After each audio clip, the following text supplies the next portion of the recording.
I've been searching for you here for so long, so long. I've been searching for you here for so long, so long.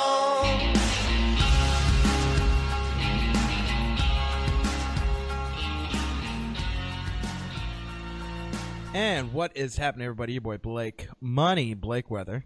Welcome to another episode, Unfiltered Bachelor. Is it still too late to say Happy New Year? I don't think so. No, I don't think so. I think it's once you get out of January when it's like it's officially the new year. It's February. Like all the people probably stopped going to the gym and gave up on their diets and accepted that, hey, fuck it, I'll just do it next year, kind of a thing. That's the impression I get. Right. You know? They're like, fuck 2021 though. That's my year. Oh yeah. It's like, bro, it's just, you know what, man, you got to change your mind, not the year. And until you're ready to do that, you're going to be stuck doing the same shit. You got to change your life. Yeah, bro, for sure. Change your life, change the people in your life, change your, change everything, man. Sometimes you just gotta change all your shit, bro. Change all the shit. Well, if y'all can't already tell, we have a return guest. My man. Because the first episode went so great. And, I think it was kind of expected between me and you, but I got a lot of good fan reception from that episode. So, ladies and gentlemen, you loved him. You heard him. The man, the myth, the legend, the Einstein of eating right, the knight of nutrition, the wizard of wellness, my man, Lou Giordano, a.k.a. Loutrition, my man. I'm always excited. I gotta say, listen, anytime I feel myself falling into like a little bit of a depression, I'm calling you just to announce me. Because you just always had the ability to flip the switch. And I gotta be honest, man, like when you told me like the feedback and a lot of people liked it, I'm gonna be honest, I was shocked. I was like, because I listened to it. I always go back and listen to stuff. And I'm like, I kind of feel like I was boring as fuck. Like I'm not that kind of a person. I don't know. And I'm like, man, they liked it. So fuck it. I guess I said something right. you're at least funny once or twice. So right, I could drop a joke here and there. Or maybe you know what it was. I think I know what it was. It was the dietary advice for the people who are going through breakups. They're like, well, what tricks does he know to help me get back at my ex and I could get these abs going? I'm telling you. So I think it was, so I'll be honest. So I heard a lot of feedback about that, like about hearing it from somebody who's not me. Get in the bed. Right. From somebody who's not me, somebody who's a professional, as the kids call it. And then also they love the vulnerability of you, man. Like saying you have been not catfish, but like not all the way not catfish, right? Where you were like, you see this person is kind of didn't match with the picture, and then like the voice got annoying, and like, bro, first of all, like that is a thing. That's a real thing. Like either people they get catfish, or like there's some voice is a big thing. Voice is a big fucking thing, bro. And it is. And Photoshop is real, ladies and gentlemen. Photoshop and filters are fucking real. Like they're real things. The Snapchat filters be making you be looking like an actress and like an actor. Goddammit, you know what I'm saying? Bro, I'm telling you, it's just. Listen, I was dating this girl a few years ago, and I remember, scrolling on, I think it was Instagram, and I remember like scrolling. I was like, oh shit, that girl. I'm like, wait a second. That ain't you. Like I know you slept over. That's not you. Like it's crazy. Who is that in your pictures? Yeah. Yeah, right? Like I'm like, wow, those filters, man. Like who sent you? It's crazy. Crazy. So it's that. I think it's the relatability, and then also, the story where you're like, me and this girl, we just kind of we want to go downtown, no parking, but then like we don't really know, and then it's just like you want to just have a drink some scotch, and just fucking hang out at the house, man. Like that was my girl for 2.5 years, man. That's holy shit. Yeah, that's that one. Holy shit, man. And now we're here, and now we got a whole nother set of shit to be going on. And for those who don't know, ladies and gentlemen, Lou made a I think it's very, like a real low key announcement. You're like, watch out, somebody's I'm gonna be working with somebody. I think we got the breaking news. If you put the context pieces together, kind of look at some previous, I think people that you work with, we could kind of tell who you were gonna work. At least I could. And well, you know the deal. It's announced and it's out there. John Bones Jones, light heavyweight champion of the world, perhaps. I mean, the greatest UFC fighter. Greatest MMA fighter that ever has ever done it. Agreed. Fighter of the decade. He won Fighter of the decade. I mean, why not, man? Hey, why not? Like, you know what, man? I've been watching this motherfucker on the come up since the year that I not to take this to MMA, but I'm gonna real quick because this is my life, dude. I've been watching him since 2009 when I started watching the sport. He was on UFC 100, and he fought a dude. Some white dude, right? So maybe last name was O'Brien or something. I don't fucking remember. But he was on UFC 100. He was on the main card. And I remember in 2009, they used to have this show on ESPN called MMA Live. I think that's what it's called. And like Gilbert Melendez was like a co-host sometimes. And this is actually where the first time I'd seen John Anik. John Anik used to host this. Oh, wow. Okay. That's my boy, too. Shout out to John Anik. I got a pretty good relationship with John Anik. Shout out to John Anik, man. Yeah, tag him. I'm going to tag him on here. We should get him with a shout out. Please. Yeah. I'll see him in Houston. So I'll be like, bro, you better have watched that show. Right. You better. Yeah. He was the host. Yeah. Tell him to listen to Unfiltered Batch. I'll shout his ass out, man. So I was a fan of John Anik even before he got involved with UFC. Awesome. And they had a top 10 count. I think it was top 10 or maybe top 5. They had a top count of fighters to look out for in 2009. So I'll throw a few people on there. I think they put Amir Sadala on there because at the time, like a lot of people didn't really know. At the time, he was wrecking people. Yeah, like at the time he didn't really know, but he was kind of on the come up. Another fighter that was on this list, Johnny Hendricks. Wow, he was on the list, and then another fighter. I think the number 1 or number 2 fighter at the time, John Bones Jones, because he had just coming off the Stephan Bonner win where he did the spinning elbow. Gnarly, bro. It's one of the nastiest knockouts. Catches the leg, does the goddamn spinning elbow. Yeah, bro. Wins the fight by decision, but like, dude, when you see that, just that one highlight where he hits him with the elbow. He drops him, and Stephan Bonner's head, he face first into the goddamn mat, bro. Like, what in the flying fuck? Man. Jake O'Brien, I think, was the kid's name that he fought, but I don't remember. Like, somebody can auto-correct me, and then the next fight he fought. Check.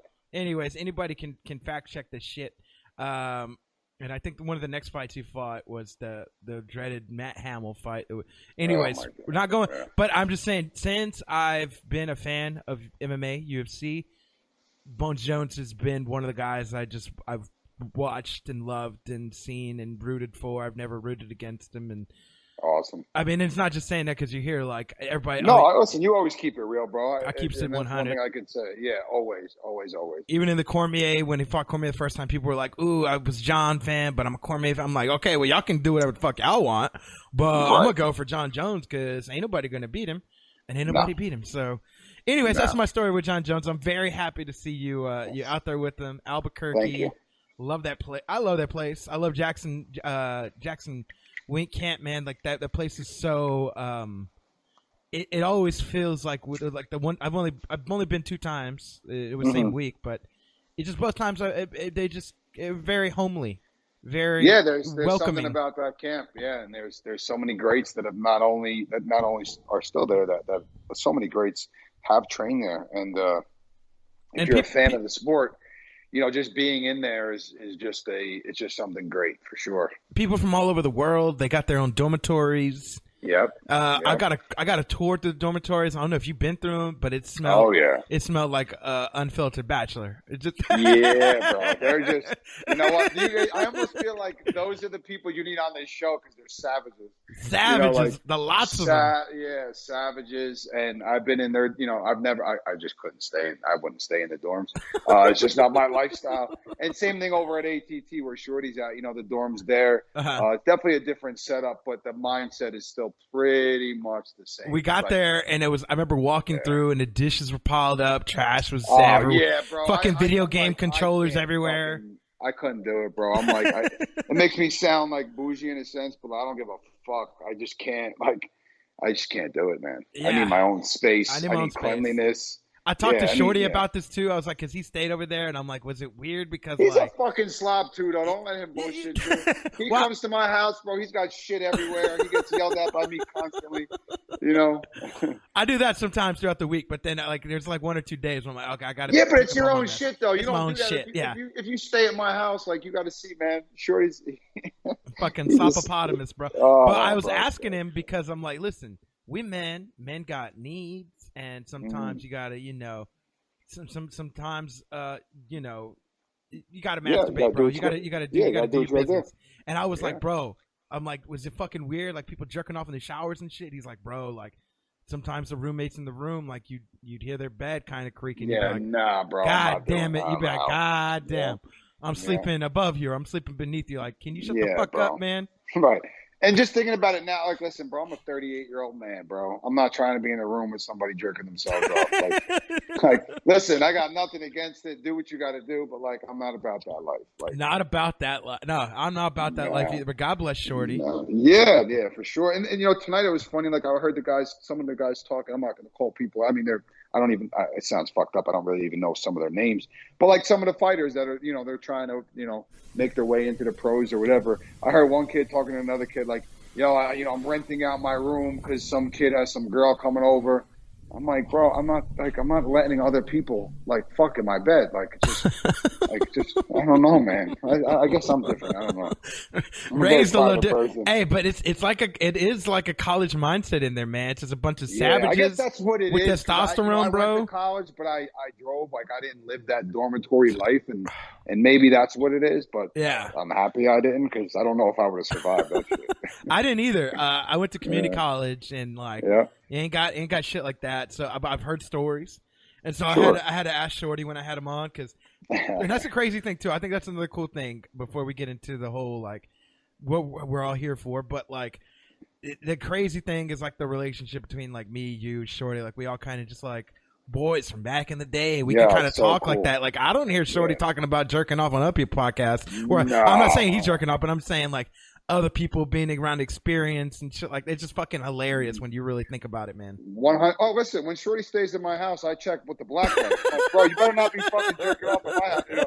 So you know how it is. It's cool when you get to talk to your boys. And listen, man, if people, some people out there like that might judge that kind of shit. Like, bro, like it's all in good fun, man. If you can't laugh, you're a man. I'm a man. We're a man. Shorty's a man, and it's like girls do the same thing. Well, he's like a half a man because he's not that tall. So. It's like, wait, don't give him full credit, man. Come on, man. Yeah, no. You know damn right. Don't make that boy's head any bigger than it already is. Yeah, you can't. Bro, come on, man.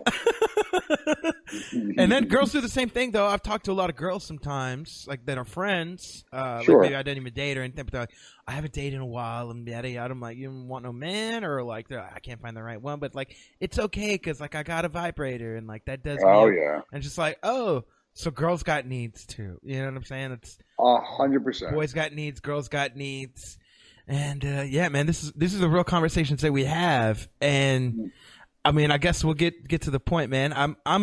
Ironically, I reached out to you because I think we had a badass conversation last time, and I figured we'd have more shit to talk about. But you had actually brought up like you kind of going through some things yourself. Can we put it on? We want to put it on wax right now. I mean, like... yeah, sure. I mean, listen, it's traveling. And this even goes back to when I started. 4 years ago. I was dating somebody at that point, but I was never home. And it's one of those things that, like, it depends on how you look at it, right? When you're traveling, I almost feel like it's almost easier to have a healthy relationship because you're not around each other to get on each other's nerves. Right. So, when you're not around that much, and you're traveling, when you do see them, it's like the honeymoon phase all over again, right? So it distorts it. It could distort it, right? Like I don't have a family. I'm not married. I don't have kids. So that would probably make it, harder, I guess. But I started traveling again literally this September. I stopped traveling for like 2 years. Yeah. And I got myself into a relationship with an amazing person. And we dated for about 2.5 years. And then right before I left for Derek Lewis's camp, which was around the September, October time, she kind of had enough of how I was and how I was acting and treating her. And then boom, we kind of went our separate ways. And then I'm on a plane flying out to fucking Houston all by myself, and trying to figure out, man, like, how do I process this? Because I'm also in a vulnerable position to my fans and my audience to speak my truth and try to help people. But now I'm experiencing something that I haven't experienced in a really long time. And, man, it's definitely not been, one of the easier things to deal with. And then to go right to Shorty's camp and then right to John Jones, right? While still trying to like fix that and deal with that, and it just not really working right now. It makes it fucking challenging for sure. So this has been like an ongoing couple months type thing that it's been like the last, quarter. Yeah, since September. Yeah, since September. And I got to go home for the holidays and spend some time, but which helps for sure. But it puts things in perspective for me. Like I said, man, I'm 38. I got nothing to hide. Right. Of course. At 38, I'm not trying to be this bachelor. I was never good at being a bachelor. I used to joke and be like, bro, I'd be like the worst. I'd be the worst fucking one night stand because I'm so shy and I have such anxiety. Like the fucking worst. I'm like, don't pick me. I'm the worst. It'll be the worst performance you've ever had in your life. Like give me a few tries and let me get to know you and then it'll be good. I promise. For real. Yeah. So like I'm not the type to be this like bachelor and just be like, oh, well, fuck it. All right, that relationship ended. Let me hop on Tinder. Let me do this. And I have a funny story because we talked about Tinder last time, right? We did, yeah. And again, just keeping it real, right? So my thought process was, all right, well, if this relationship is ending, I mean, don't get it twisted. I still love that girl and she has my heart. But I'm like, well, maybe I should, let me see. Maybe I could try to talk to somebody, not with the intent of doing anything physical, right? But like a distraction, though, was what we call it, man. Yeah, exactly, right. Or, somebody once said like an in the meantime kind of a thing, right? Like, you try to fill that void in whichever way. And I was like, I don't know. Like, I don't know, right? Not that I'm against any of that stuff at all. I mean, I met an ex online that I dated for 5 years, right. Back in the day. So I'm not against anything. But I'm sitting there, I forget where I was. And there was a cop there, right? So like a detective or whatever. And we were all just chilling, bullshitting. And I hear him talking to somebody and he's going, listen, be real careful right now. This is a real conversation. He goes, be careful right now because right now, like what's happening on online dating profiles, these girls are setting these guys up, like talking to them, yes, convincing them that they're going to go over and hang out or whatever. And then they're fucking robbing them. Yes. Like it's a massive problem in New Mexico right now. Oh shit. Massive. Bro, I sat there and started laughing at myself. I said that would definitely be my fucking luck. Like 100% because deep down inside, again, and this might be corny for some of your friends. It's just, again, I'm going to speak truth and vulnerability. Deep down, like I love my ex and I want to be with her, but I'm like, that would be my fucking luck. Right. Yeah. Like I don't even want to do this, but like, I got to try something maybe. And then I'd get fucking robbed in Albuquerque. Like, that'd be my luck. That'd be my luck. Damn, yeah. So, yeah, bro. Brutal. That'd be some brutal. Fucked up shit, Lou. Oh, it'd be funny, though. It'd be a funny story for sure. It would be. Yeah, I'd be back on your show and be like, yo, Blake, wait till you hear this shit. Yeah. You'd be like, man, like, listen, so you're not going to believe it. But I went on Tinder and I got robbed. You ever seen Seinfeld where George Costanza gets tied up? It's just like that, but only on Tinder. Right, and I was held up by gunpoint, and they took all my black rice and supplements because I didn't have any money. They took all my protein. I'm out of commission, baby. Exactly. So I mean, I was just thinking like, so Tinder thing, did that work out? That didn't work. Like, did this distraction meantime? Did anything come of anything? Were you just like, man, I guess I'll swipe, man, I guess I won't, like, I don't know, man. Yeah, so the decision that I made, right, and because I said to myself, like, again, and I talk about this publicly on my page, like the emotional roller coaster that I've been on in my life with depression and trying to battle all that stuff. So when I came out of it and actually started to feel feelings again, I'm allowing myself to just feel whatever. And I said to myself, you know what, bro, like, you got a lot going on. And you feel what you feel for this person or whatever.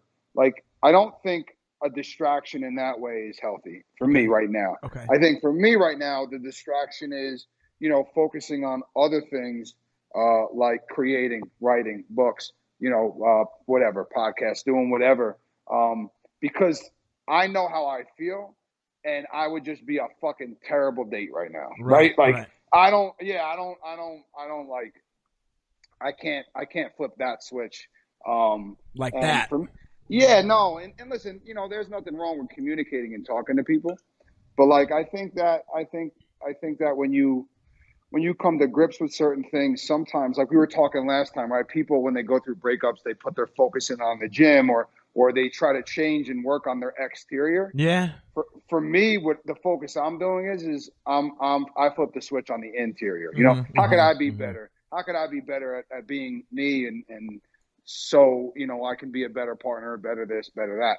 And I think that if you get caught up, bro, and trying to keep distracting yourself, you miss out on a lot of opportunities to learn and grow from what you just went through, And I think that's where, again, like a lot of people miss the opportunity to learn and grow. Like, don't get me wrong, I'm sure it's fun to run through a lot of people, right? Yeah. If that's your if thing. That's your thing. Yeah, and I know a lot of people, that get down like that. But I mean, this really reminds me of two things right now. Well, the first thing is, I mean, again, I think we've all been there. We've all gone through it. And I went through it pretty hard around this time last year, ironically, man.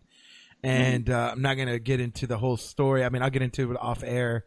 But I've already talked about it too much on my podcast. But thing fell, whatever. I fell hard. And, me and the girl broke up. And one of the things that still stuck with me, though, was one of the phrases she used was like, best way to get over somebody is to get under somebody.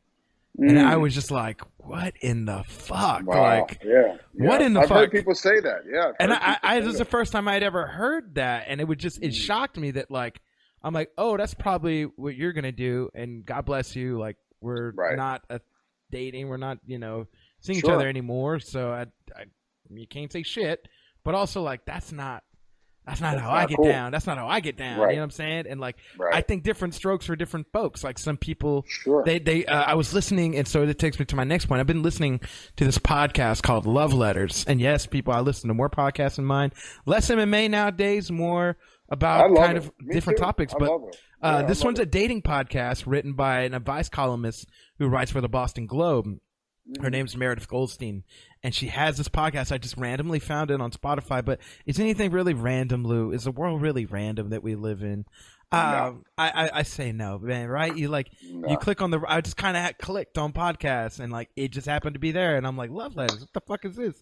It sounds like dating. Hey, I do a dating podcast. Let me check some shit out. Always looking for inspiration, always looking for that next, like, what's gonna, like, okay, trigger this thing in my mind.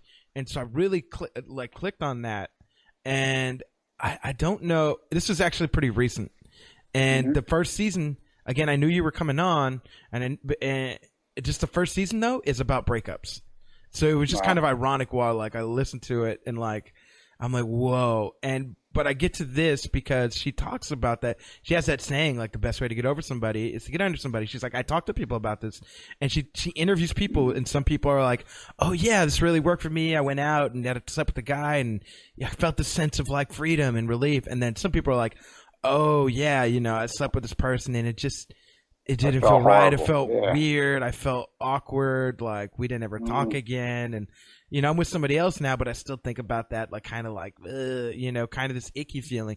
And so it's different strokes for different folks. And I think and it is very much, and I don't think we talked about this, but that's very much what I did after my breakup of 5.5 years, was just it's like a positive motion, positive productivity. Because you can be busy, right? But like, what is busy even if you're not putting it to be productive? Like, you can, a hamster can spin on the wheel, you know what I'm saying? But where's it going? For sure. You know what I mean? That's a great point.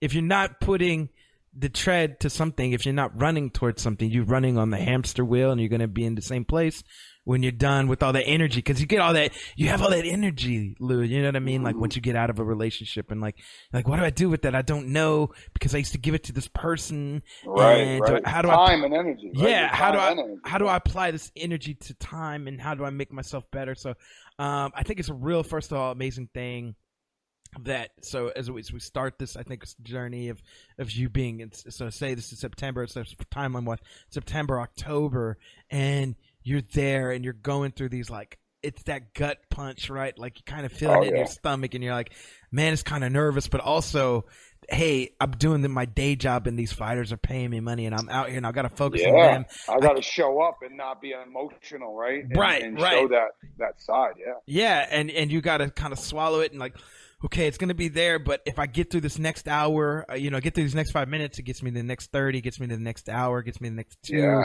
gets me to the next meal, gets me to the next thing that I'm doing with the team. And the only time I have to, if I exhaust myself, the only time I have to focus on my real problems is when I come back.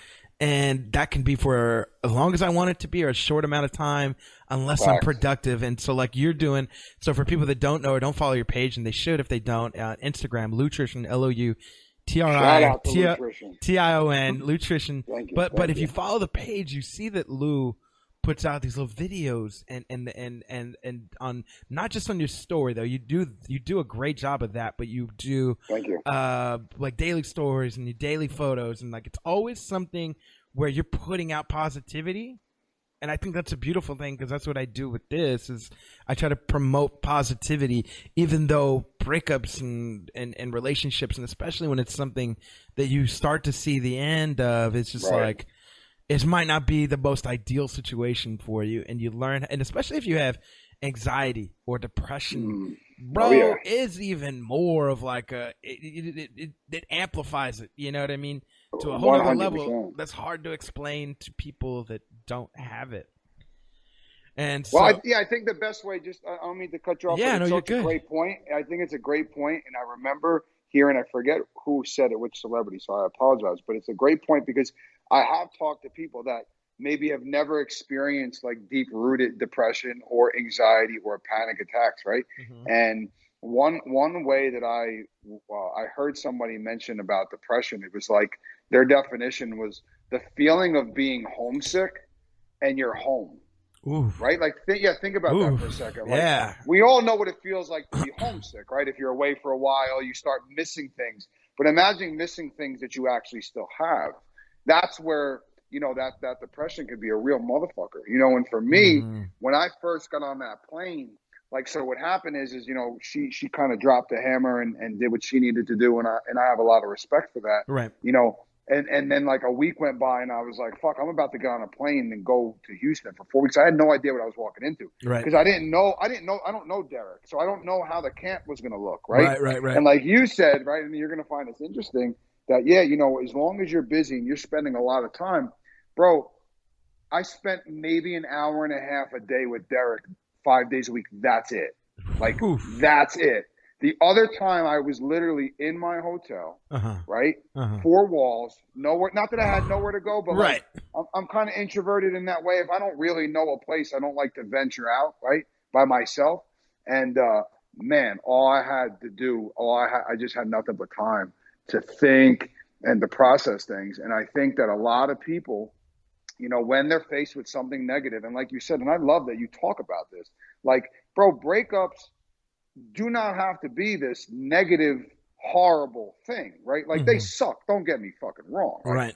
They certainly suck. But like, instead of just honing in on all the negativity and bullshit, like, there's still a lot of positivity that you can draw from it, But I think a lot of people just don't like to sit in that space of what they deem as negative. So it's like, all right, you go, you get a breakup, and you either got to be talking to fucking somebody else, going to the gym, doing something productive to avoid what you're actually feeling. Or, in my opinion, I think it's better to take that step back, allow yourself to feel that shit, because you need to figure out why you are feeling it, right? Like, bro, if I think about talking to another girl and like the thought intrigues me, well, then maybe I don't really feel the way that I thought I did about my ex, right?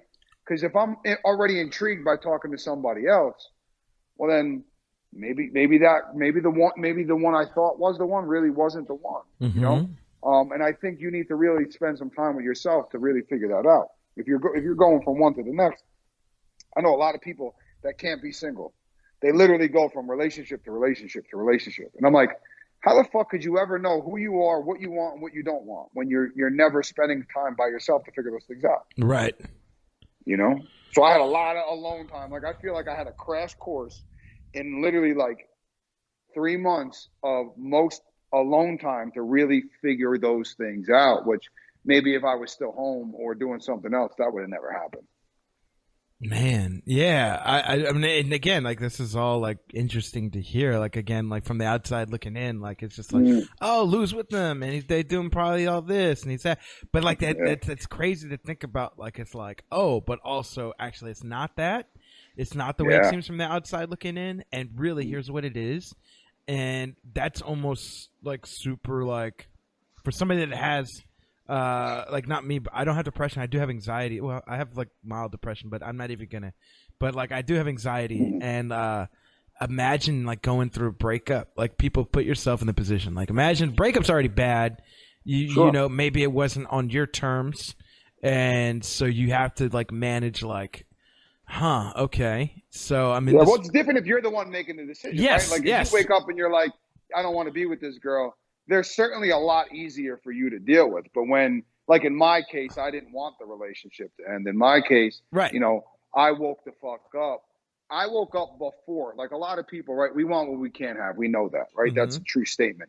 And a lot of times, like think about how many relationships you may have been in where like the girl wanted to leave and you're like, no, I'll change and I'll fix it because now the threat of losing it is gone. For me, you know, I woke up and wanted to start making the changes because, like I said, I did fall into a really bad depression, you know, and I wanted to start making the changes. But by that time, it was already too late. So it was not my choice to end the relationship. It was her choice. And I don't blame her for that. She did what she needed to do. Of course. But it certainly makes it harder when you're not the one making the choice. Right. And I think that's what I'm alluding to. And that's what it's getting at. And that's what you pointed to. Like when it's not your choice. And so imagine this. Put yourself in Lou's shoes. Let's walk through Lou's life real quick. That happens. I don't know if you want to do that, but yeah. That happens. First of all, you're in an airplane. You got time to think. You're right, and you're like, "Fuck, I'm by." And then the top. Let's start this before that. You're by yourself. By yourself. You got you, your mind, you, yourself, and you. You know what I mean? Me, myself, and I type thing. That's it. It's just you and your thoughts, and you're going to go. And you're like, and then it's like you pointed out, you're like, I don't even know this camp, and hopefully we get along. Like they seem like good people, but let's see what happens. Right. You know what I mean? Like this. So now there's uncertainty on top of anxiousness on top of worry, right? Right. Like we're racking up the feelings. We're racking up the feelings, man.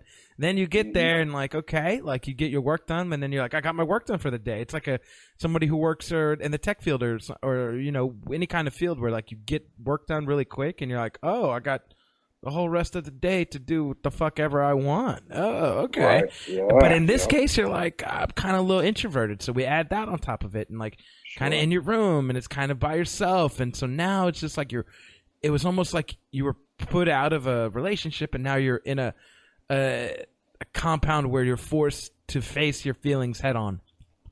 100%. And to add to that, which you will know more than ever because you followed my career from day one and you understand the MMA side, right? So I walked away from working with fighters for the most part for like over 2 years, right? Right. And this was my first time really. I went from not working with fighters for a while to now working with one of the biggest UFC stars in Derek Lewis. And there was so much anxiety and pressure of, well, fuck, like, did I bite off more than I can chew? It's been a while since I rode this horse. Right. You know, it's been a really long time. Like, is the pressure going to get to me? And on top of the pressure, I'm also dealing with a breakup and I'm in another state. I got none of my homies. I got none of my family. I got nothing but these four walls and these thoughts between my ears. And I made a commitment to myself that I wasn't, because I spent so long being numb emotionally from being depressed. I made a commitment to myself that I was going to allow myself to feel whatever it was, because feeling something is better than feeling nothing. Mm-hmm. So I made this commitment that, like, you're going to feel whatever you're going to feel. And I'm going to be real honest, bro. The first 2 days, I was on the phone with my mother, and I was like, I think I want to come home. Like, I don't think I can do this. It was way too much. And, man, thank God I have the mother that I do. But, like, it was way too much those first 48 hours. And I'm very thankful that I stuck it out and did what I needed to do. But, like, yeah, man, it was, so you add that pressure on top of, like, you're back into you're back under the big spotlights, the whole MMA community, because we both know there's a lot of people that don't want me to succeed at this, right? Yeah. There's a lot of haters out there. And I'm like, fuck, I can't let this pressure get to me, and I can't let this get to me. So, yeah, it was brutal, man. Yeah, for those that don't know, I mean, there are competitors in your field outside of you that have called you out and or even low key called you out, or by name, or message my fighters behind my back talking shit because they're cowards, or that, they can do that too. Whichever way Whatever. it is, right? Yeah, Directly, yeah. indirectly, like you have competition, and so Sure. there's that. Then there's the niche of MMA. There's the fans. There's there's so many other pressures outside of what I just listed. And this is just to make it for the average person, right? Say the average person gets on a plane and they go through the breakup and all the emotions that I walked you through, worry, anxious, by yourself, da-da-da. Yeah. And then to add this in, there's somebody who's a bit more of a social media figure on one side, and also he is a figure for people who are important in our sport. Like, he's a coach. Like, he's a coach in his aspect. And so, I say all this to I think to get to where we're at, like, so we're walking by the timeline. So you're there, you're feeling all these things, you're addressing yourself, you're figuring out yourself, I guess, maybe one thought at a time, one idea at a time. Yeah. What was that like? What was this? Walk through this fight camp, and then we'll make it through the break, and then we'll walk through the next fight camp. Man, it was a lot of so my goal, right, before I left, I begged this girl, literally, like, can I at least see you one more time before I leave? Right? Okay. 'Cause I don't know what's going to happen. And she agreed. We went out to dinner, and we had a really, really great time, So I left with a lot of hope in mind. And I think that helped too, right? Because I left being hopeful. Okay. Of, like, maybe this time apart, because sometimes, hey, that's what people need, right? They need time apart, figure their shit out. Absence makes the heart grow fonder, is what they say.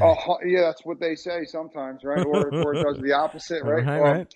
But so, and it's so funny because I did make a video the other day about this, that, like, sometimes when you hold on to hope for too long, that turns into hopelessness, and that's not healthy, right? So hope is a great thing. Hope could be a beautiful thing, but man, if you hold on to it for too long, which is kind of what happened in my case, like, fast forward after that, which we can get to that. But, like, in the beginning, I had hope, and it's so funny because I ended up listening to a lot of relationship podcasts. Really? Like, I did, yeah. I was listening to Mark Grove's podcast. Okay.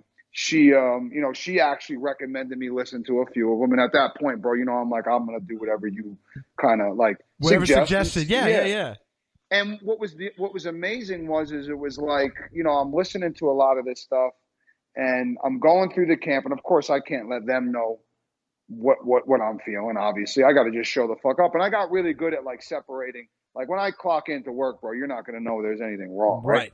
And I also knew I had a lot of time to process it, so I'd go back. And here's the other thing too, the people that follow me, I have a responsibility to them, and that responsibility is to put out content that is somehow motivating, somehow inspiring, somehow educational, and always truthful and vulnerable, right? Right. I can't sit there and be crying and making sad ass fucking videos. I'll lose followers real quick. You're not Drake, man. You're not Drake. Right. Exactly. 100%. So what I decided to do was, I'm like, you know what? Maybe let me try being even more vulnerable than I've ever been, and figure out a way that I can try to heal myself while just putting out content. And when I started to do that and started to be honest about what I did and what I went through and why the relationship failed and what I'm learning, man, the response was, like, unreal, bro. I was getting messages from people, strangers that I've never met, telling me how, this has inspired them, that has inspired them. So I really think that helped me, continue to be kind of positive and motivated. And I think having a little bit of hope that, hey, maybe we can work this out. Because I then was able to invite her, because I got lucky. Derek's fight was in New York, which is my home state of New Jersey. Yeah. So I slipped it in there where I was like, hey, I would really love to take you to this fight, right? As you know, like I could get 2 tickets. Again, shout out to John Anik. He hooked me up. And she agreed. So I had long hope, I had short hope, but I had a lot of fucking alone time. And I just read, I wrote, and I listened to relationship podcasts because I truly wanted to become a better person, right? Okay. What I learned is that I ran from commitment my whole life, and I could be a man enough to admit that. Okay. And that's why all my relationships in the past failed, right? I ran from commitment after I got my shit broke when I was younger, right? I fell in love. This girl broke my heart, and I was like, fuck this, fuck women. I'm not being a good guy anymore, and I don't like. I'll probably get fuck being Mr. Nice Guy type shit. No, yeah, you're right. That's exactly. And I was like, I'm gonna do what all my cousins and everybody else suggests. Like, I'm just gonna try to hook up with women. And again, I'm just not that. So that failed. I failed miserably at that. So yeah, man, I was like, fuck it. I'm gonna face all these. Like, what are my issues? I ran from commitment. I had a problem with commitment. I had a problem with communication. I had a problem with showing up and manning up. So I started to admit all these things and face all these things. And it just kind of woke me up to like who I am and what I want, but it still didn't take away from the fact that what I want, I can't have, you know? Yeah. So I'm out there, and there's coaches, they're like, let's go out. I want to, you can meet this one, that one. And I'm like, nah, bro, I'm not about that life right now. You know? Right. Not in that zone, man. It's like when your friends want to take you out. You're like, we got to put you out in the wild again and yada, yada. You're like, bro, like, nah, this ain't it's going to be, I'm going to have one of those nights, but that night ain't tonight. You know what I mean? Yeah, that's exactly and I right. love how, real quick, before we continue, let's put a pause real quick. I just want to add to one of your points, accentuate one of your points, is you talked about, like, you took all the pain and you just put it out there, and the best way that you could is in a positive manner. First of all, that's exactly what I try to create with the podcast, right? Is this positive light Absolutely. on dating, no matter what the aspect is. And that was really the catalyst for not starting this podcast at all, because I'd already started Unfiltered Bachelor, but really taking it to the next level was expressing my own, I'll call it heartbreak, because I was a bit heartbroken, but my own distraughtness over a situation where I was seeing somebody and I really did enjoy it, and I put it on wax. I broke down heartbreak songs with buddies of mine, with local musicians and stuff, and it was great. And that was really again the beginning catalyst of this. It was putting the pain on wax and putting pain and making it art. And then you make yourself relatable. And then these people just like, bro, it's so crazy, because like you think, I don't want to say you think it's easy to do, because you think like you just want to do it. I don't think you think it's easy or hard to do. You're like, I just need to do something. I remember sitting outside. I was at my grandma's house, right? This was right before I started breaking down relationship songs and stuff like that. My very first one, it was like February of last year, something like that. And like I was literally outside of my grandma's. It was the afternoon. We just did brunch. It's like 1:30, 2 o'clock. I'm outside. I was smoking cigarettes at the time. I remember just sitting, chilling on her porch. And like I was like, you know what? Like I really like this song right here, and it's really hitting me because it's talking about some heartbreak type shit. I was like, I wonder if I could get one of my buddies who's pretty, got a good following here rap wise, if he could come on, if he's free today, because I don't know. And so I'd hit him up, and he happened to be free, and we did the podcast, and like, that was the catalyst. That's fucking awesome. Right? Everything lined up though, but like I was like, awesome. I need to get this out. I need to get this off my chest. I don't care who listens. I don't care who doesn't. Doesn't matter. But I have to get it off. And like, if people love it, great. If they don't, it doesn't matter. But like, what does matter is I get it off my chest, and it's going to be there permanently. True. And people were just receptive to it because they could tell, like, damn, like you're still your personality, but also like you're going through some things, man. Yeah, and you're a genuine, real fucking person that people can relate to. And what's so amazing, I literally just had this conversation with my cousin, because again, we were talking about this, and I said, listen, the one thing that I don't want to do, and I'm curious to get your take on two things. First, quick question, easy answer, right? What's your go-to breakup song?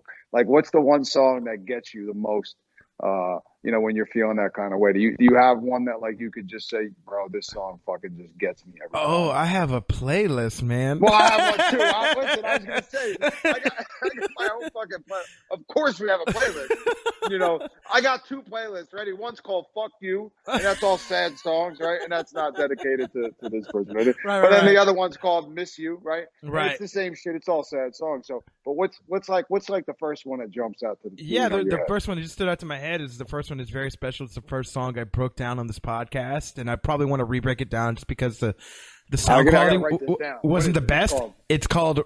It's by an artist named Rob Curley, and I actually interviewed him in December, which was amazing. That I got to break down his songs early on in the podcast, and then he comes on the podcast because he just really enjoyed my breakdowns. That's fucking amazing. I know, And the song's man. called what? The song's called Honeymoon. Honeymoon. Oh, you're gonna have me fucked up listening to that. It's a tonight. really Thank short you. song. The EP is even shorter. It's a 3-track EP. It's like 6-7 minutes. It's 3 tracks, but they're all sort of the Awesome. heartbreak type feel. But what is your go-to, Lou? Oh man, right now I'm definitely heavy into the "Jealous" by Labyrinth. Okay, I need to write this have you- down. You have bro. Let me if pull you've up my never listened to Spotify. this song, You hold your Bro. tits real quick. Give me 2 seconds. yeah, go ahead. I'm holding them. Okay, so okay, who's it? What's the song? The song's called "Jealous" by Labyrinth. Labyrinth. Okay, Yeah. Let me see. adding this to the like. Okay, perfect. Bro, it's "Jealous" by Labyrinth. It's Got it. brutal. But it's such an amazing song because for all the reasons, right? It just touches a lot of notes and stuff like that. But yeah, the other point that I wanted to make is that was just amazing listening to your story and why you did what you did. It makes so much sense. And I think people need to hear this, I was talking to my cousin a few days ago, and here's the thing, right? Mhm. Hate is a very, very, very powerful and strong emotion that can be utilized for obviously all negative things. But we both know, I'm sure you could agree with me, that when you go through a breakup with somebody, if you find anger or hatred for them, a lot easier to get over them, right? Not saying that it's easier to get over the breakup, easier to get over somebody that you like get into a really big argument with, and you could be like, fuck that. Hate is a really powerful tool that can help you get over things. But what I've learned is that, man, I've filled myself up with hate so many times for different reasons that like I'm at a point where I really just don't want any hate, for anything. And again, corny or not, it's just my truth. I don't want hate, right? So now I'm faced with, all right, well, if you're not going to build up any hate, and I really don't have a reason to hate this person at all, but if I'm not going to use hate, my thought process was no hate. So what are you left with? You're left with just those sad feelings, and you have to understand that they're going to pass. And I was talking to my cousin, and he was like, no, I don't agree with you. He's like, you need to replace the hate with something else. And I'm like, well, what the fuck do you replace it with? Creativity. He's like, that's when you get creative. He's like, think about artists and why they write those songs, those sad songs. Because maybe if they didn't create that song, Right. that's what would have led them into a depression. But because they were able to create this and put it out there, whether it be art, music, for me, I'm still working on my book.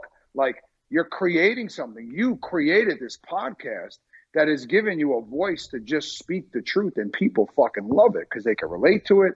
It's honesty. It's real. It's you're taking, for whatever reason, taboo situations and making them relatable. You created, and it's helped, right? Yeah, absolutely. Absolutely. So- And so I'm going to kind of agree with both of y'all on this. And I know my opinion wasn't asked, but I have a just basic please, thought give it. on this. Yeah. And so Yeah. when you go through a breakup, man, like this is scientific, psychological, whatever, with a psychology type shit. But when you go, and this is for anything, whether it's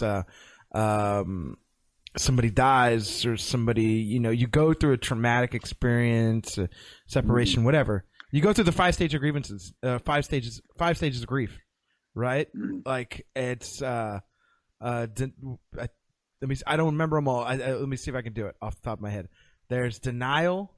There's depression. There's bargaining, anger, and acceptance. Yeah, that's all 5. And I think that's the order that they go in. And so you go through it as a human. Oh yeah, you go through it. Like this is not Very true. This is It's not so true. You don't hide from it. Like it's every phase. Some may be bigger than others. Some may be smaller than others. Last longer than others, or Right. whatever the case may be, for sure. But the, they're there. The final stage They're is always all there. acceptance, though, right? Like, Yeah, but always. we go through all these stages. We go through all these phases, and sometimes you get to one, and then you go back to the other. Like, especially if you get to anger, and then you're like, well, maybe if they, right? You go back to bargaining. Well, maybe if this can, you know. Oh yeah. And then it takes you back. Bargaining is a motherfucker. Yeah. And then it takes you back to depression, which takes you back to denial. Like, no way this is happening. And so it's up Denial's to you. a motherfucker. Denial's a motherfucker too. It's denial. Call me on my phone. Hey, I ain't picking up. You know what I'm saying? 100% blocking that motherfucker. Yep. But anger is on that list, man. Anger is on that list. And anger, hate, they kind of cousins. They brothers and sister. Might as well be. Fuck it. Yeah, 100%. And so if you're angry, you're gonna hate. You're gonna put this out. You're gonna put out this negative, just angry. And the best way I could think of it is, like, I was thinking about this as you were talking. And if you're a Star Wars nerd, you'll love this. Anybody out there, but Sith. They talk about the Sith, like using hate as dark energy, right? And that's really what it is. It's exactly what it is, and bro. you're using this dark exactly energy, what it is. and you're harnessing it. But here's the thing: your cousin's right too. As you go through these phases, it's up to you what creative. Like, I think the best thing is, I've always encouraged people to use creative outlets, no matter what it is. But especially if you're in the arts, any kind of arts, right? Any kind of arts. Right. And you don't even got to be good. No, man. You don't even got to. You ain't got to be good. Ugly ass shit. Just get creative, you know. Be playing the motherfucking trombone. I don't give what the fuck you do, It man. doesn't matter. It doesn't fucking matter, bro. I agree so much, and I want to give you. I think you're gonna like this, right? Somebody once told me. I forget where I heard it, but somebody once told me that, you know, when you build yourself up with anger and hatred for somebody, for whatever the reason is, it literally is equivalent to you eating a cupcake with poison and hoping they get sick. Think about that, right? Like, yeah, and it's like, man, like, that's what hatred and anger does, because ultimately, whether I hate you or I'm angry and I hate you, that really has no effect on you physically, mentally, and emotionally. That has an effect on me, because listen, you know, hating somebody is exhausting. It's draining. You know, there's a lot of negative shit with that. So it's literally like eating a cupcake with poison and hoping that the person you're angry with or hate, you know, gets sick. Right. But then what do you do in a situation where, you know, like in my case, you know, listen, it takes two people to make relationships work or fail, right? So you can never just blame one person for something. But, you know, when you look at it and you're like, man, I have no reason to hate this person.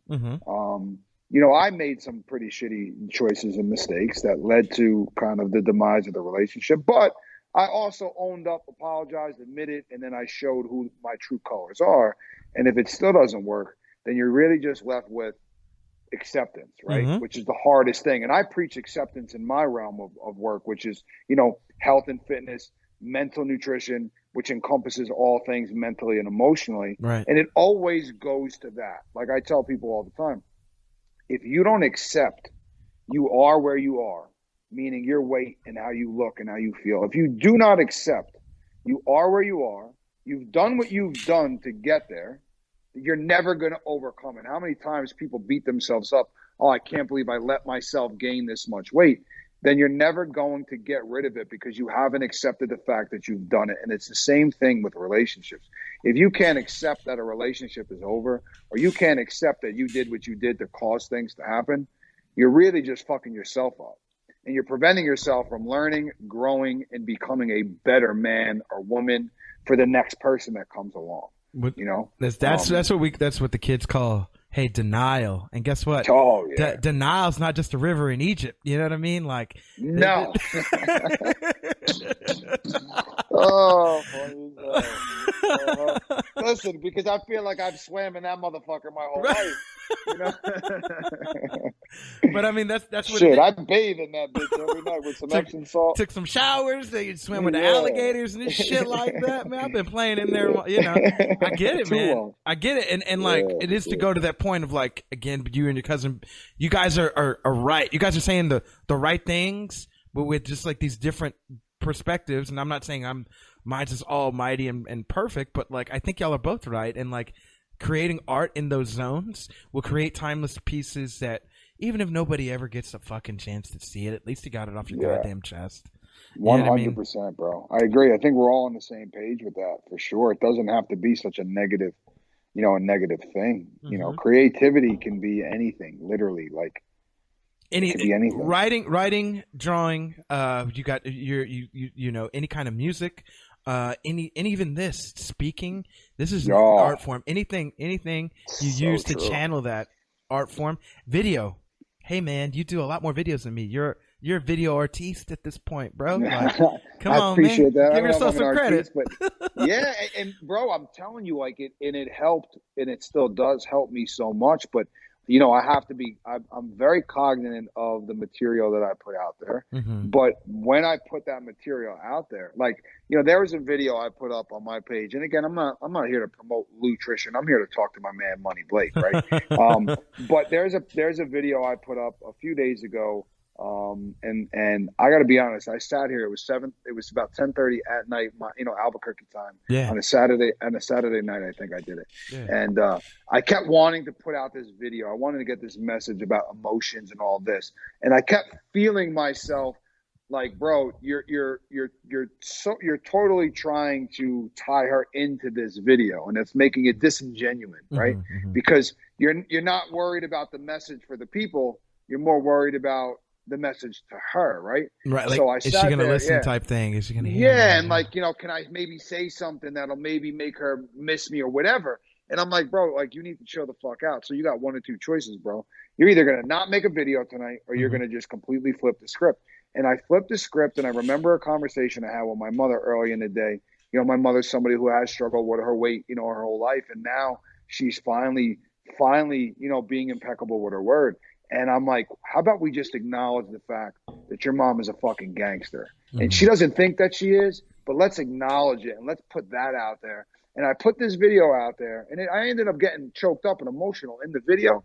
And the feedback that I got, the private messages that I got from people, like, were unbelievable. And I'm like, that's phenomenal. Why I do what the fuck I do. You create something that is actually real with no intent. The intent is to just get shit off your chest and get people to listen and help people. If my motive is I'm really doing this to trick myself into believing something and hoping that she hears it, then no, bro, that's not. You're doing it for all the wrong reasons, man. There you go. If you're doing it for the reason of like, this is for the and this was another point. Now that we're circling back before we get back to the New York story, because we've gone on a tangent, and I love it though. That's what we do. Yeah, it's just real. But this is the tangent I was going to get on is if you're doing it for the reason of I hope this person does it or this person like you just do it and like you realize like you affect I don't even think sometimes me or like how many people like you touch and like this is bigger. So true. The thing is and I don't know if you've ever thought about this, man. This is bigger than me and you, bro. This is all bigger than me and you. Like the message, like this is why I think we do the things that we do, even in the mindset that we are. Like, right? Like, you could be in the shittiest mindset. You could be all fucked up. You could be all the relationship problems or whatever. But you put out something for the positive because it's bigger than you. This is bigger than me. So true. It's such a great point. And because it reminds me, right? Like, so when I was with her, she was with me through that really bad depression phase, right? Like, and not to fucking make this even more depressing. I'm just being truthful. Right. Of course. Like, I was so depressed that like I didn't want to live anymore for about 8 months. All I did was think about not being on this earth anymore, right? Like, that's how depressed I was. But even during that time, I still felt the responsibility to the people who followed me, and I would put out content. Now, my content that I put out, it would be like maybe once a week I'd make a video, maybe, right? Mm-hmm. Because I just was like, I'm not feeling like that person. So I felt like a hypocrite, right? Right. And I remember this one time I'm making a video and she's chilling, and I get done with the video, and she looks at me and she's like, where the fuck is that person? Because that person that you just were in that video, like, that's the person I fell in love with. Right. Like, where is that person? So, you know, as long as you're, you know, when you're in that place and your intent is pure, it's so much bigger than us. And we have a responsibility to try to help those people that maybe, you know, feel like it's something other than that. You know, so is the world against them, or something's bigger than them, or they feel like they can't, you know, they don't have a voice of their own, so they seek it from outside outlets. Like, it's bigger. It's bigger than all of us, man. And, so true. Great point. You don't realize it, I think, unless you maybe put your people in any entertainment facet, no matter what the art form is. I don't know if it's you can realize it like that, man. But on that note, it's like, how do you feel when you get people like when you put out a message like that, right? When you don't feel so good, you're going through your breakup, and you make a podcast, and just even if it's one person that messages you and they were like, man, like, I can relate to you so much, and listening to you and hearing and seeing your strength and vulnerability just makes me know that I'm not alone, and it has helped me. Like, helping me go through. Yeah. Oh, bro, that's why I'll never, like, as long as Loutrition's got one follower other than his mother, because she'll always be my supporter, right? Like, one follower that feels that way, then you're always going to hear about Loutrition, and you're always going to see my content. I always had this saying. I was like, I feel like I did an honest day's work, right? Like, every time I was like, man, I always feel That's like a good one. anytime, you know, if I inspired if I inspired somebody to change their life or made somebody's life 0.1% better, I've done an honest day's work. I had a buddy of mine, Justin Bricker. He came on and he's like, that's not just an honest day's work, bro. That's an honest life's work. And So I was true. just like, whoo, So whoo. true, bro. So true. Justin Bricker. And especially because, and let me just give credit where credit's due to you, right? Because I know you on a personal level. I know you off the air. Yeah. You're a fucking genuine, good person. So there are a lot of people who are putting out some content. I know trainers, coaches, life coaches, therapists. They're all fucking fake. Not all. Most of them are putting out bullshit. Right. It's all fake shit for fake validation. So when you're a good person like yourself and you put out that message, like, bro, it is an honest life's work, not just a good day's work. That's such a great compliment and comment from your buddy. So I just wanted to pay homage to that for sure. Yeah, thank you, man. On that note, I want to take a quick break because I want to grab another White Claw. Oh, we're on what flavor? I'm on black cherry. That's my favorite flavor. You know, that's probably the only one that I like. Like, again, you know, she made me pick some up for her, so I'm like, I'll, you know, whatever. And you know, they're like the new age Zima. It's, you know, I'm showing my age. Right? They're certainly the new age Zima. For you youngins that don't know what that is, you're missing out, because Zima was the shit back in the day. But they're all right. But little flavored Zimas, yeah, exactly. Yeah. But we're gonna take a quick break, and then when we come back, I wanna dig in now. So we're timeline wise, I know we've kind of gone off track, but for those that don't remember, so we've got Lou leaving, Lou coming, Lou training old Derek Lewis. Lou's flight out to New Jersey. He's invited his former companion come out, and now we're kind of there. We put the pause button on that, so when we come back, I wanna hear the rest of the story, Lou. So you hang tight, everybody out there. Y'all hang tight. You probably won't even notice the difference, and we'll be right back. Awesome.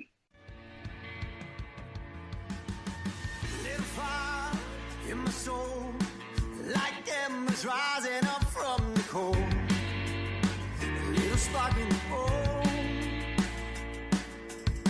Was a fragment, not the foe.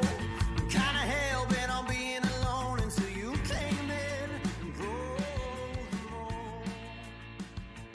And we are back. And I don't think you noticed the difference. I always tell you that, and I never think you guys notice the difference. If you do, message me at Unfiltered Bachelor, whatever your favorite social medium is. We're back. We're catching up. Loutrition. We get to the story now, Lou. You get to New Jersey. Derek Lewis. I forget which UFC this was. This was the BMF belt. You're gonna love this. Yeah, this was. I the remember the Nate day. Diaz, Masvidal, November 2nd. Was Nate it Diaz versus George Masvidal was the main event. UFC 244, 245, one of those two. Yep, 244, I think. Okay, November 3rd is when it was. Yeah. Okay, so we are in. Where was it at? It was in Jersey. Is it Prudential Center? So here's what's crazy, right? Here's what's crazy, and I know you love some of these crazy details. So the fight was in Madison Square Garden, New York. Mm-hmm.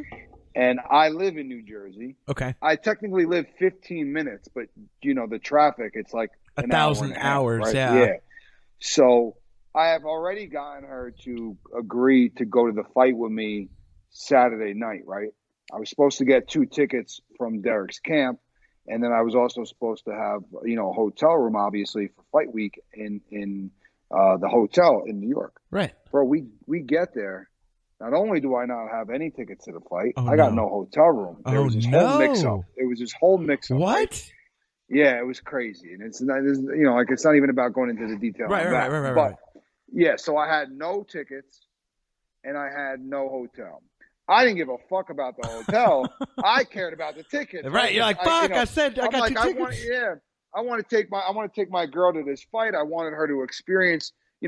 I flew her out for one of Shorty's title fights, which it was cool. Like, again, it was definitely a cool experience. But like the UFC is just a different ballgame, right? Like, of course, it's a whole different ballgame. And you know what, man? This victory, Derek making weight and looking the way that he did, obviously, meant the world to me. But for Derek to win, it would have just put the icing on the cake for me. And I wanted to experience that with this girl for so many reasons. Because, like I said, she has supported me in all the, ugly and good, bad, and indifferent. So now I'm like, fuck, I don't have any tickets, right? Bro, so, that sinking feeling of like, I just let somebody down. Fuck, this can't happen. Right. And now I get there on Tuesday. The fight's on Saturday, right? So I'm like, all right, well, I got no hotel room. Fuck it. I'm going to take an Uber back to Jersey, $150 later. God damn. Right? Yeah, bro, it was brutal, right? So I get home. And I'm texting her. I'm kind of letting her know what's going on. We're still communicating at this point. And like, it was late, man. It was like 1 in the morning, 1:30 or whatever. And then I'm venting to her and I'm texting to her that I'm on my way home. And then all of a sudden it goes dark. She stops responding. And I'm like, fuck me. I'm like, whatever. It is what it is. And I'm like, you know what? Now it's like 2:33. I'm like, I'm sorry. I probably vented too much. I was like, it was just a stressful day. I really just kind of wanted to see you more than anything, right? I try to have it, I got to be smooth every once in a while, right? Right. So the next thing I know, she's calling me and she's like, where are you? And I'm like, I'm home. She's like, I'm coming over. And I'm like, okay. And so what happened was she was in bed and fell asleep mid-convo, which I do all the fucking time. And she woke up to seeing like what I said, and bro, she came right over, to just be there with me, which was a cool moment. And I'm like, fuck, I might have to tell her we're not going to this fight, like. This how do I break this now? So, So I don't know if I can shout these people out, so I don't want to get anybody in trouble. But I hit up a few people, a few contacts that I know that work for the UFC, and somehow I'll just say somehow, some way. I ended up getting 2 tickets. John Anik hooked me up. Yeah, right? yeah. He hooked me up with 2 tickets. So now I'm like, I'm back in the game. Yeah.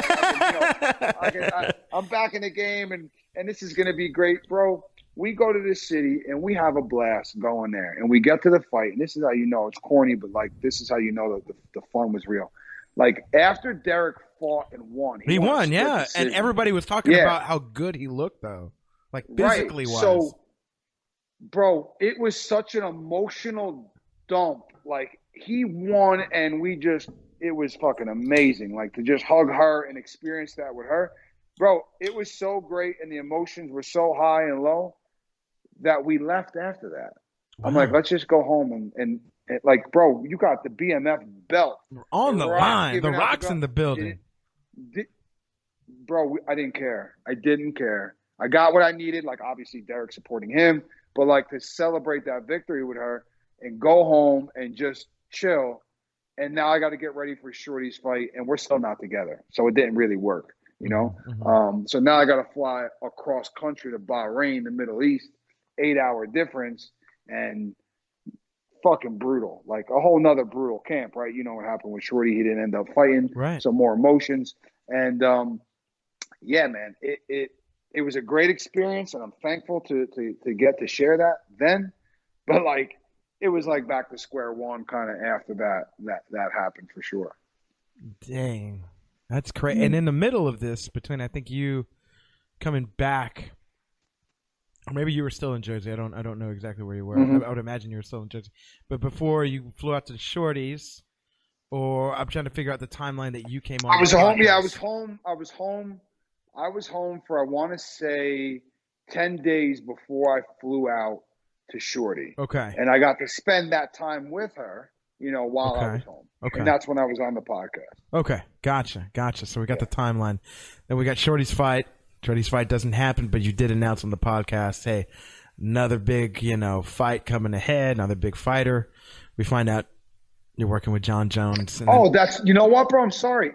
I came on the podcast after Shorty's fight. Okay. So Shorty was with me at the house, and she was also with me at the house we did the podcast. Holy shit. So that was after Shorty's fight. When he didn't fight, that's when he had the panic attack, and we went out. We came out publicly. We talked about it. So yeah, that's when that was. Because then, if I told you I knew I had a big announcement, I didn't find out until I was, with Shorty during that camp. Okay. And then find out I'm working with John Jones. Yeah. So now we're in the accurate timeline. Yes. Okay. Perfect. And then, so that happens. That's in November. In November. And then shortly after that, you fly out. When did you fly out to Albuquerque?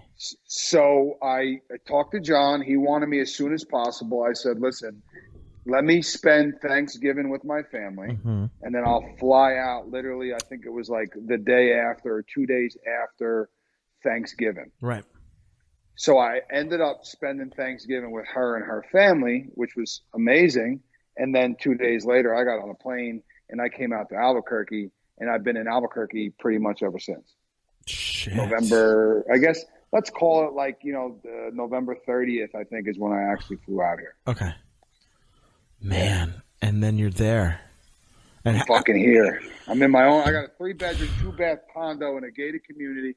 John hooked me up, and I'm by myself. What side? Where are you staying at? The Rio Rancho and shit?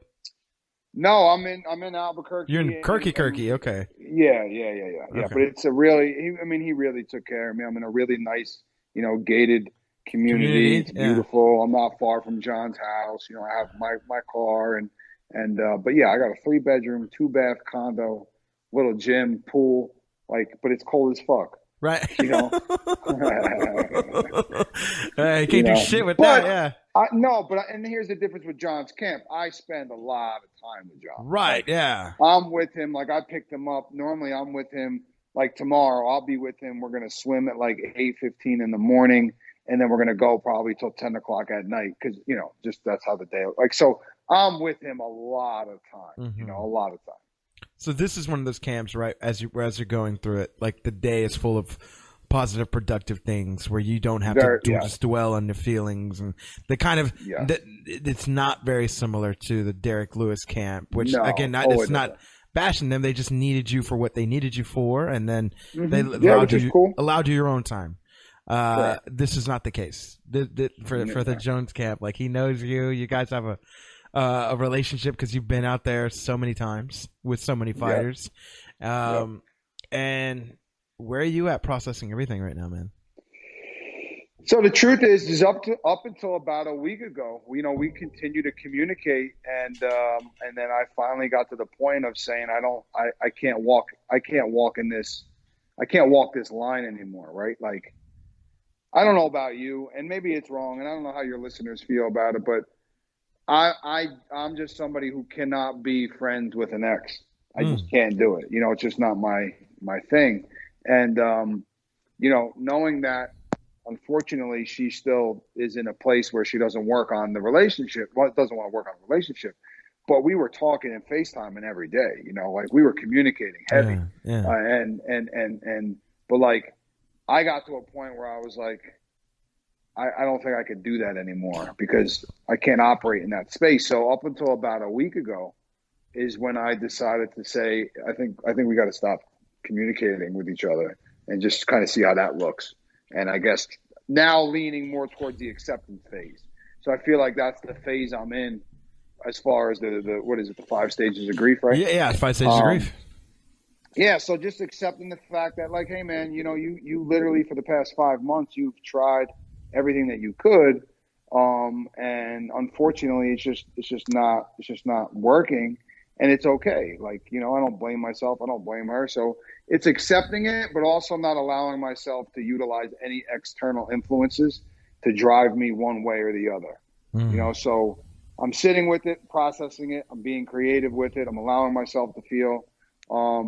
And I'm not a believer in the best way to get over somebody is underneath them. I know it works for people, but, you know, it's different, bro. Like, again, I'm 38, and I don't know if you've ever felt this way, but looking at my exes and looking at what I've been through, I've never once been able to say, like, yo, this is a girl I want to spend the rest of my life with. I've never been able to say that. Whoa. Even though I fought for relationships and, you know, lied saying that I would change, even though I know I wasn't going to fucking change, right? Like, but with her, that's where I got to, where I was like, wow, I actually can say that and feel that. So knowing that, I'm gonna just chill for a little while. I'm gonna just chill for a little while. You know, might not be what the fans want to hear. They might want to hear more sex stories and Tinder and this and that. And I don't hate you for that. But again, I'm just keeping it real. You know, so that's kind of where I'm at with that. Yeah, no, and that's not a wrong place to be. I think there's, like I said, man, like I think there's that whole sense of different strokes for different folks, and we all handle things different. We all process things different. We all need different things to make it to the next hurdle, right? Like we'll put it in a fitness, I think, analogy for you that like will make sense even if people are listening to you for the fitness aspect, right? Like everybody's body type is different. Like you can't use the same workout for this person that will work out for that person for them to lose weight or gain muscle. You have to do different things for different bodies. It's the same type with people. People have been through, and I'm going to tie this to a book I think you should read, Lou. And we've talked about it on the podcast. It's called what is it called? Of course, it blanks. It is shit. I'm blanking on it. And I talked about it. God damn it! Hang on. I'm gonna pull up my own podcast. It's gonna come to you as soon as we stop the podcast. No, I'm gonna find it right. Goddamn now. Where's my podcast at? Of course, I follow myself. Let me see. There's a book I'm going to recommend for you and for a lot of people out there, actually. Let's see. More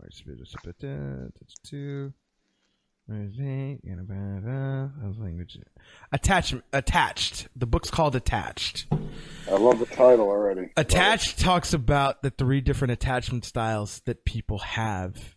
And so I'll get to the point I think that I was trying to make. We all go through different. We all have a different attachment styles. We all go through different trauma, whether it's from our childhood that leads into childhood trauma leads to our attachment styles.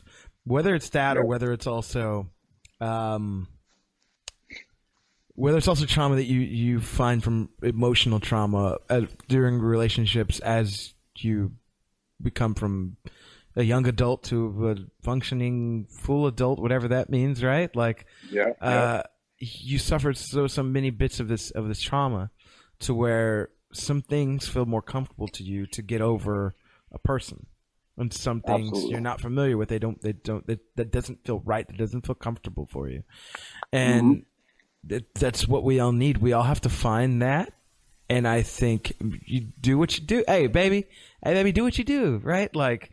If it's the best way for you is to get over somebody, to get under somebody. Hey, go be getting under. Yeah, go getting under. Just don't call me when you're ready to get back. Thanks. Right. Just Let's just keep it real.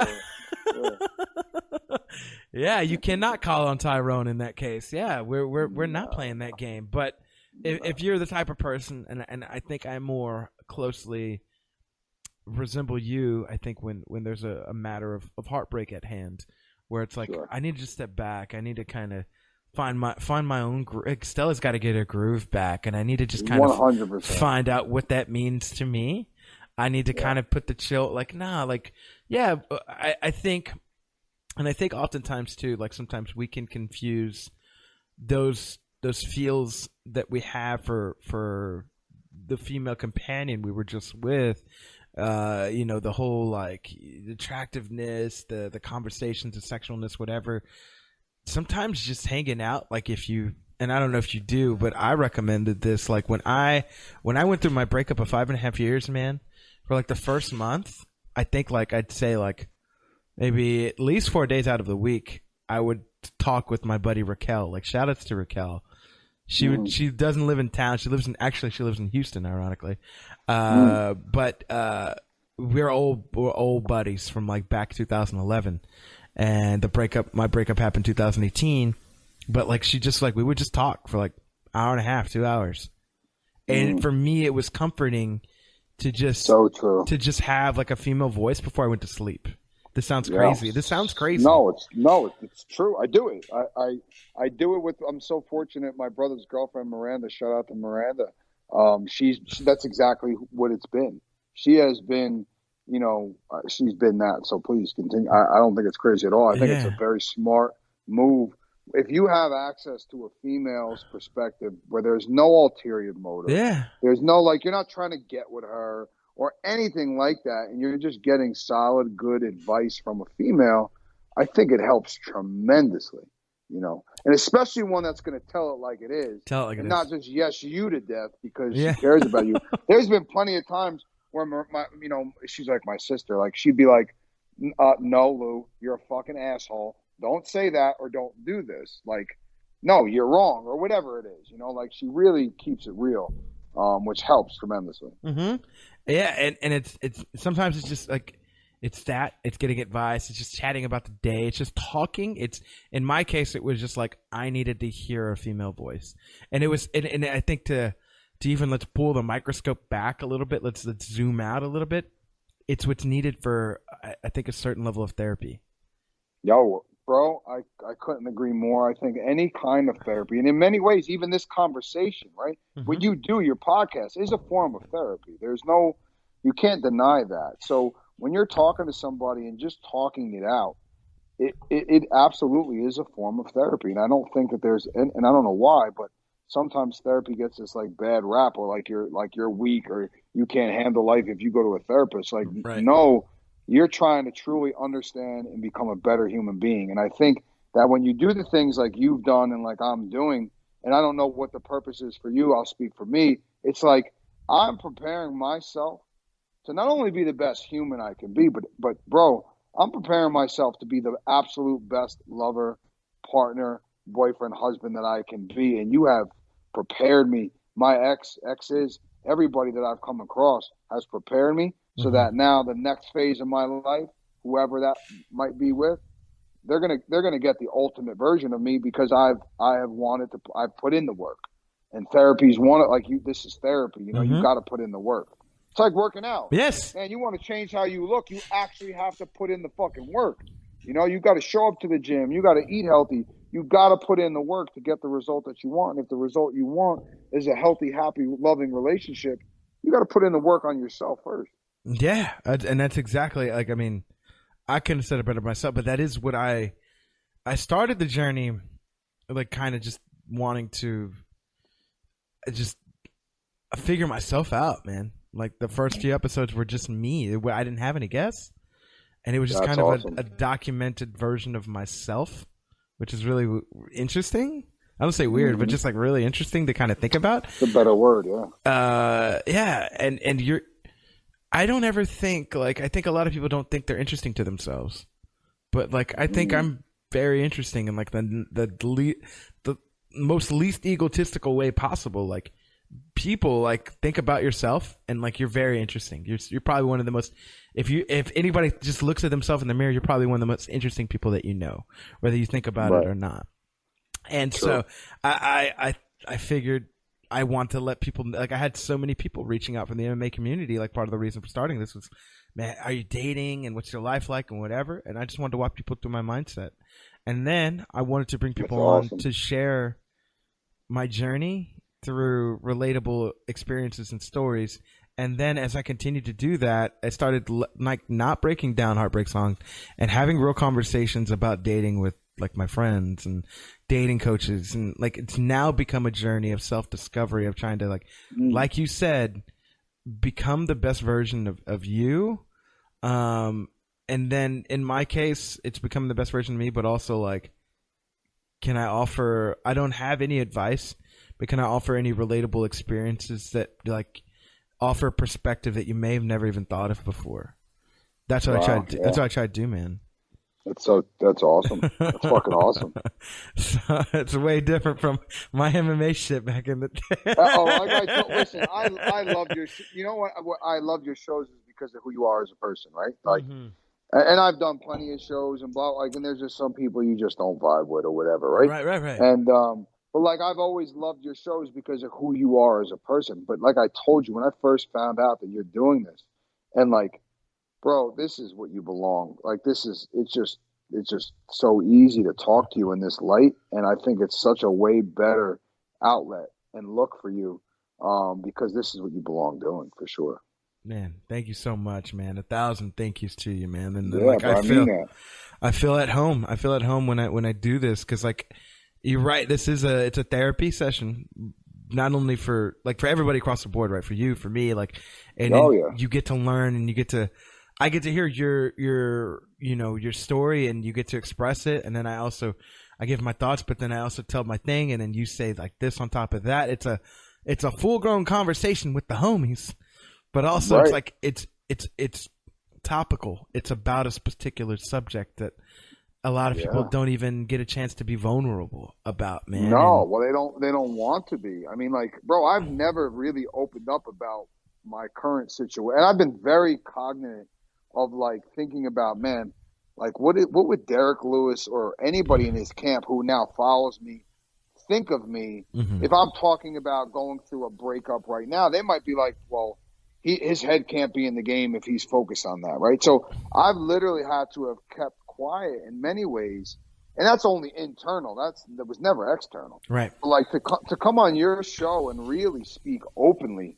You know, I've kind of touched on it in some of my videos and all this other stuff, but like to come on your show and speak openly about it is not only a level of vulnerability, but it's also a level of therapy. It's exactly what it is. It's exactly what it is. It's exactly what it is, and it's funny because you know the fans, they see what they want to see and they hear what they want to hear, right? Yeah. And it was the other day. You're gonna get a kick out of this. The other day, I was talking to Miranda, my brother's girlfriend, and she was like, oh, we got off the phone and she was like, all right, I'm going to the gym. And I was like, listen, take a picture and tag me so that I know your fucking bitch ass went, right? I'm like we have such a great relationship. Yeah. Again, it's a brother-sister relationship. And I'm going to, hold you accountable. And in my mind, man, I have spoke, about being single. I've spoke about, going through a breakup. Shorty and I, all the videos, we make fun of each other for being single. Like, so if you really pay attention, it doesn't take like a rocket scientist to figure out, my situation. And I was doing a live actually last week, and somebody asked me flat out. Some chick was like, are you single, asking for a friend? And I was like, hey, yeah, all right. I was like, I am, but my heart is still taken, and I'm just keeping it real. Like, so I'm not about that life. I'm single technically, but my heart's taken. So anyway, so Miranda posts this picture, and she tags me, in the gym. And I repost it like, I'm so proud of you, bro. I got like 4 messages like, I'm so happy, that you and your new girl together. Yeah. And I'm like, oh, I deleted it. I'm like, this is so stupid. I got to delete this picture because people just don't even. They just they just don't get it. Everybody think what they want to think, man. Like social media just be working in this weird, fucked up kind of way where it's like everybody just like, oh, if you're single, then you post a picture of a girl, like. I mean, I get it. Like, I guess if I didn't know you, like, that's why my mind went there. But also, like, you're supporting somebody that's, like, close to you that's not even has no romantic ties. Neither way, especially bro. not, no. And, like, bro, and it's so funny, too, the opposite how people react. Like, I did it when I was in Derek's camp more so. Like, like the whole Woman Crush Wednesday thing. Like I hate the hashtags like Motivation Monday, this and that. Right, right. But like, so what I started to do was I started to post pictures of me and her, but like it would never be like her blatantly because I don't want to put her on the spot either. You know, she's got to live her life too. So like, there's this really dope picture I have of when I got my elephant tattooed, and we were in, you know, we were in my car, and my hand is on her lap, and she's got like a rose. It's like a really dope. It sounds corny, but it's a dope fucking photo, right? Okay. Like, if you know, like, obviously, you know, I got an elephant on my hand, so you know that's me, but you have no idea whose leg that is. She Right. clearly knows it's her. So, bro, the first time, because while we were together, one little shitty thing I didn't do, like, we were together for 2.5 years. Nobody knew I even had a girlfriend because I portrayed myself to be single, you know, on social media, which is really shitty of me to do, you know. But anyway, so I posted this picture as like a Woman Crush Wednesday, you know, bro. I had so many people unfollow me, women, obviously. So many women like, unfollow me.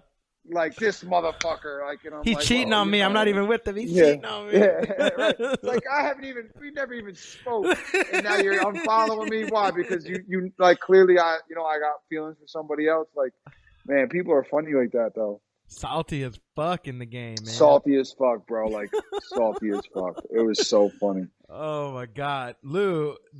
Again, I think this has been amazing, man. Like another one for the books. We got pretty deep in the last one in a whole different sense. We got pretty balls deep on this one, bro. I felt super vulnerable with this one, man. Fuck.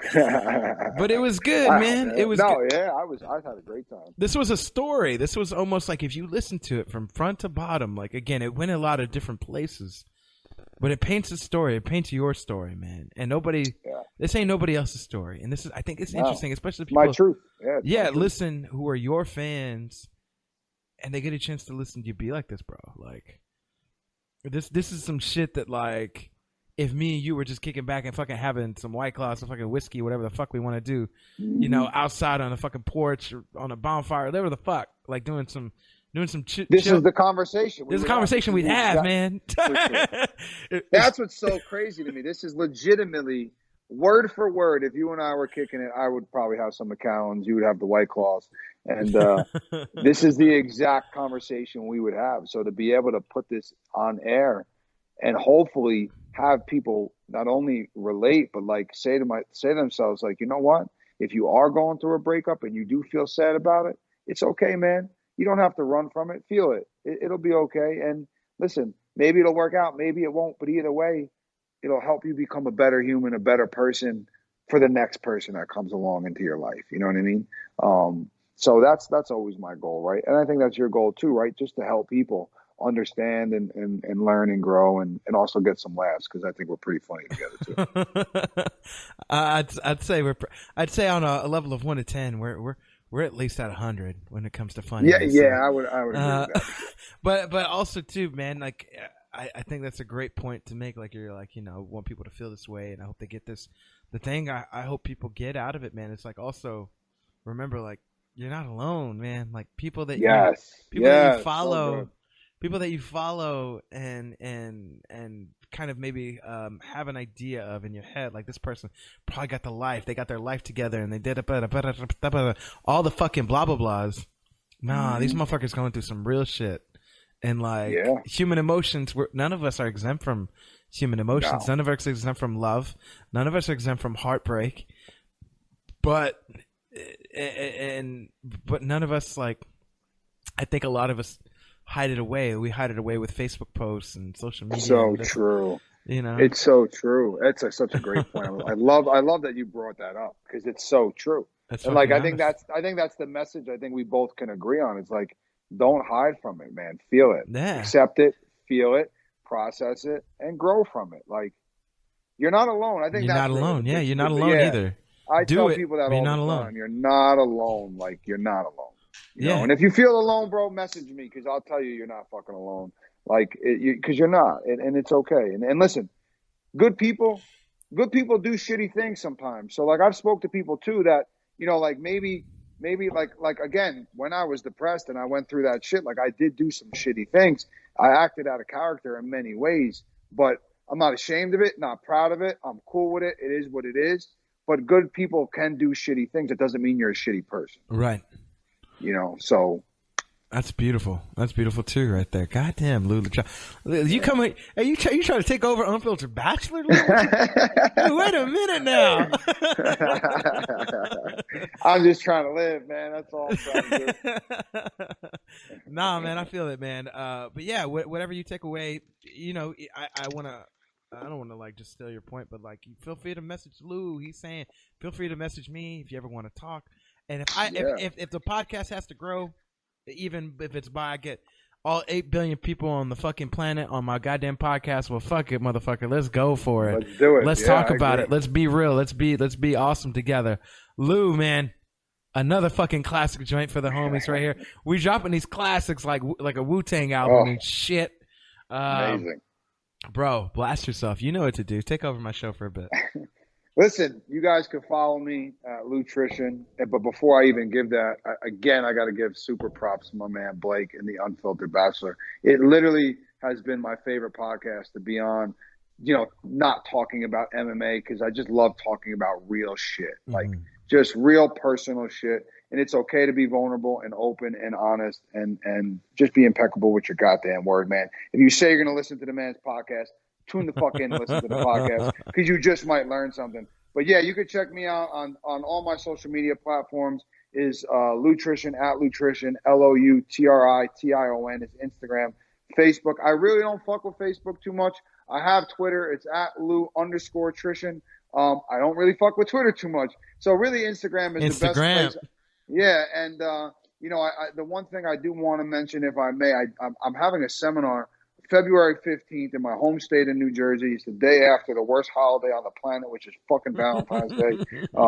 Even when you're with somebody, it still sucks as a holiday. I'm just throwing that out there. But yeah, I'm going to have a seminar. So if you happen to be in the home state of New Jersey, you are more than welcome to come. Information is all on my websites. But I'm going to also live stream it as well. So for the people that are not, you know, in the state, if you guys want to get some mental nutrition, it's about bridging the gap between mental and physical nutrition, and it's just going to be a great time. And I'm going to cover a lot of topics, and you know, you're more than welcome to join.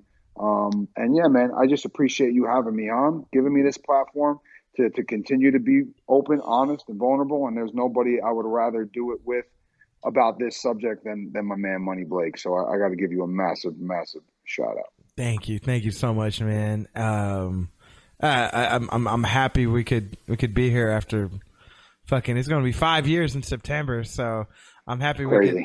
It was 2015. It's gonna be 5 years. Okay, yeah. I'm all counting wrong and shit. It's gonna be 5 years, man, and we're just keeping it real, bro. And I really appreciate the friendship that we have outside of the podcast. 100%. And the fact that you feel I don't know, dope enough and cool enough with me to be able to do this, man. So thank you for that. Everybody go follow Lou on every one of your favorite social media platforms. And while you're there, hey, how about you look up Unfiltered Bachelor on Facebook, Instagram, Twitter. You can look up me, Money Blake Brother, Facebook, Instagram, Twitter, Snapchat. I'm everywhere. So feel free to follow the show too. iTunes, Stitcher, anywhere podcasts are.